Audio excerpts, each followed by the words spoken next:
2020 was a pretty disastrous season for the Philadelphia Eagles. They would finish dead last in the NFC East with a 4-11-1 record, and they would end up trading Carson Wentz to the Colts, fire their head coach Doug Peterson, and to replace him, they'd bring in Colts offensive coordinator Nick Sirianni, and in the 2020 draft, they would select the 2020 Heisman winner in Devonta Smith out of Alabama in the first round. And heading into this year, the bar was set pretty low for Philly, but they've more than exceeded their expectations this year, and they recently clinched a playoff berth. And in today's video, we're going to go ahead and discuss how good they've been this year, the key contributors on their team, and we're going to discuss their bright future as well. Before this video does get started though, please make sure to hit that like button if you enjoyed this. It really does help out the channel, and also please make sure to subscribe if you guys are new and you guys enjoy this type of content so you don't miss out on any new videos like this. Plus, I'm trying to hit 1,000 subscribers, and once we hit our goal,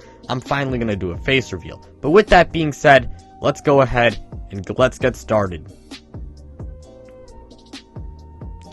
Okay, let's start out with the offensive side of the ball first. People's opinions on Jalen Hurts, they varied from person to person heading into this season. Some people believed he would stink it up, while others thought that he would break out.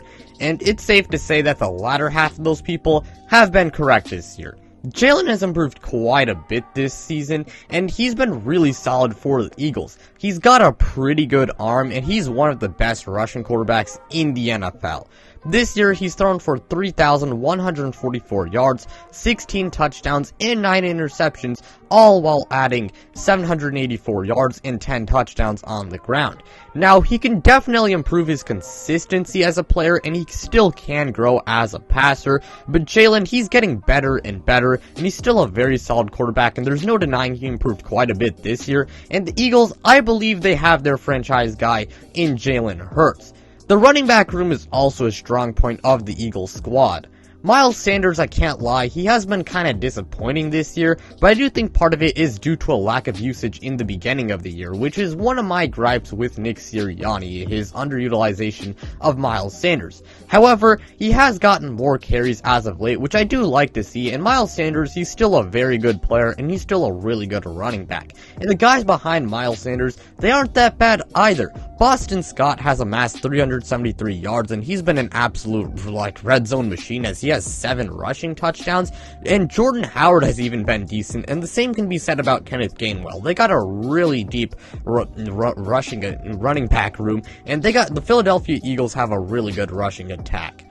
The wide receiver room, I can't lie, it could definitely use some work, but there's definitely promise. Devonta Smith, he's lived up to expectations for the most part. He's made his name as a wide receiver 1 on the Eagles, recording 875 yards and 5 touchdowns in his first season this year.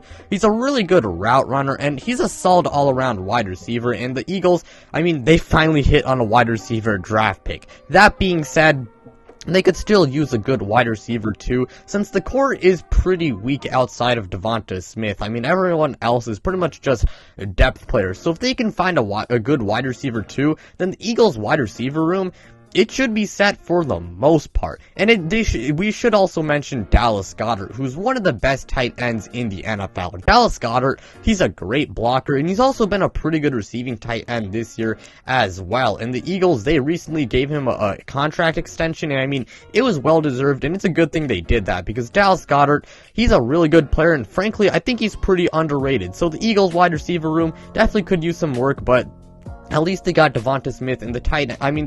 They're set at tight end in the long term. And the Eagles' offensive line, it may consist of older guys, but it's still one of the best in the NFL when healthy. Jason Kelce, he's still an elite center despite his age. Lane Johnson is still one of the best tackles in the NFL. Brandon Brooks has hardly played in the last 2 seasons, but he's still great when he's on the field, so I guess he deserved a mention. And Jordan Mailata, he has developed nicely as well. And Landon Dickerson, he hasn't been that bad either. Now the Eagles, I will have to say, they do need to get younger at the offensive line soon, but one of the good things about, having such a good offensive line is that it's easy to develop guys, and you can, it's easy to get younger at the position as well. Statistically, the Eagles have the 12th best offense in the NFL. They score the 12th most points per game, and believe it or not, they're actually the best rushing offense in the NFL statistically. And I mean, I guess you can say that's like not super surprising. Yeah, the Browns and Colts do exist. But it's something you like to see as an Eagles fan. I mean, they do have a great rushing quarterback in Jalen Hurts. Plus, they got a really good running back room, as I said before. Now, where they can improve is their passing offense, as their passing offense really holds them back. Their passing offense, it ranks 22nd in the league, which is really not that good. And the main reason why I believe their passing offense is so mediocre is because they lack a good wide receiver too. But if they can solve that issue, then the Eagles' offense, it could very well be elite next year. Let's talk about Philadelphia's defense this year, and the Eagles' defense has actually performed quite well. They're currently a top 10 unit in the league statistically. Fletcher Cox, Javon Hargrave, and Josh Sweat, they lead the front seven, and their front seven, it's not that bad at all. Although Fletcher Cox is aging, and he's definitely not the same player he once was, he's still very good. He can stop the run well, he's good at rushing the passer, and he's also pretty good at getting pressure on the QB. He currently has 3.5 sacks, 7 tackles for a loss, and 23 pressures on the season. And again, he may be on the wrong side of 30, but there's no denying how good of a player he is, and he's still one of the better defensive tackles in the league. Javon Hargrave hasn't been enjoying a career season, recording 7.5 sacks, 9 tackles for a loss, and 24 pressures. And I don't know if he's going to repeat this career year, annually, but he's been a very good player for them, and I still think he's a pretty solid defensive tackle. And Josh Sweat, he's been enjoying the best season of his career as well. He currently has 7.5 sacks, 7 tackles for a loss, and 25 pressures on the season. And Derek Barnett, I guess you can give him a mention as well. Derek Barnett, he's a pretty solid player when it comes to stopping the run, and he's also not that bad at getting pressure on the quarterback. And I also should talk about Brendan Graham. Brendan Graham, I think he's one of the most underrated edge rushers in the NFL, and like Fletcher Cox, he is on the wrong side of 30, but he's still a good player. Now, he has hardly played this year, as in the beginning of the season, he suffered a season-ending injury, so that sucks, but I feel like I had to give Brendan Graham a mention since he's a pretty good player. And overall, this Eagles front seven, it's really not that bad. Philly's secondary is also not that bad either. Darius Slay, let's start out with him. He was downright awful last season, and he really did not look like the same Darius Slay we saw in years past. But this year, he's enjoyed a very nice bounce back season. This year, he's recorded 3 interceptions, 9 pass deflections, and he even has 2 fumble recoveries that he returned to the house. He definitely deserves a lot of credit for the Eagles' success. Again, he might be on the wrong side of 30, but there's no denying his impact on this team, and there's no denying the way he's played this year. It's been fantastic, and it's been instrumental in the Eagles, clinching a playoff berth, and the Eagles' defense playing so well this year. Avonte Maddox has also enjoyed a pretty good season as well. He recently got extended as a result of it. He currently has 1 interception and 9 pass deflections on the year, and when targeted, his passer rating, it's in the 80s, which really is not that bad, and he's been pretty solid this year. And their safety tandem, it's been pretty good this year as well. Anthony Harris, he's someone who's really flown under the radar this year. He's enjoyed a really nice bounce back season after a pretty mid-season with the Vikings last year. He's someone the Eagles really might want to bring back in free agency. I don't think he'll be super duper expensive, and he's been really good this year. He currently has 1 interception, 3 pass deflections, and a mere 68.8 passer rating when targeted, which is pretty good to say the least. Rodney McLeod has also been a really solid safety as well, and in my opinion, he's really underrated, and overall, this Eagles secondary, it's pretty good as well. Now, when it comes to the stats, they're 11th in passing defense, 7th in rushing defense, and their 3rd down defense, I can't lie, it could be better since they are 23rd when it comes to that area, so definitely something you don't want to improve if you are the Eagles, but they are 9th in points per game, and overall, this defense, it's really not that bad.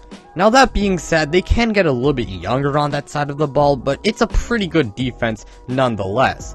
Now let's talk about Nick Sirianni. Nick Sirianni, I actually think he's a pretty good head coach. He deserves a lot of credit for the Eagles' success. Now, I do have a few gripes about him, but the fact that he is winning in what was supposed to be a rebuilding year for Philadelphia, it's very impressive. Not to mention, Philadelphia has 3 first-round picks in this upcoming draft, so they can address several needs, and the draft picks definitely compensate for the lack of cap space in the offseason. And their 3 first-round picks is a big reason why I believe they have such a bright future. In my opinion, they should try and get a wide receiver too with one of their first-round picks, and the other 2 positions, other 2 first-round picks, I should say, they can, use to make their defense, a little bit younger, or just get like a BPA.